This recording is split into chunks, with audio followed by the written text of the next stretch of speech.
A boy spends 1/3 of his money in a shop. Then he goes to another shop and spends half of that was left. He is left with rupees 15. He is left with rupees 15.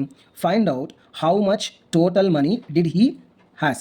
First మనం observe చేయాల్సింది ఏంటంటే, ఒక అబ్బాయి ఒక షాప్కి వెళ్ళి అతని దగ్గర ఉన్న మొత్తం మనీలో 1/3 పార్ట్ ఖర్చు పెట్టాడంట.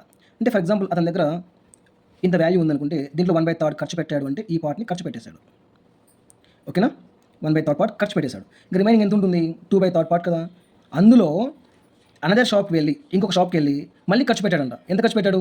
ఉన్న దాంట్లో హాఫ్ ఖర్చు పెట్టాడు. అంటే ఉన్నది ఎంత? 2/3 కదా. అందులో హాఫ్ అంటే 1/3 కదా. ఎస్, ఇది కూడా ఖర్చు పెట్టేశాడు అతను. ఓకేనా. సో ఇంకా అతని దగ్గర ఏం మిగిలింది? He is left with rupees 15. అతని దగ్గర మిగిలి ఉన్న పార్ట్ ఎంత? 1/3. అతని దగ్గర ఉన్న అమౌంట్ ఎంత? Rupees 15. So one part value 15 అయితే రిమైనింగ్ 2 పార్ట్స్ కూడా 15 అవుతాయి కదండి.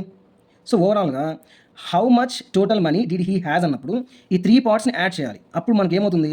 ఆన్సర్ 15 + 15 + 15 45.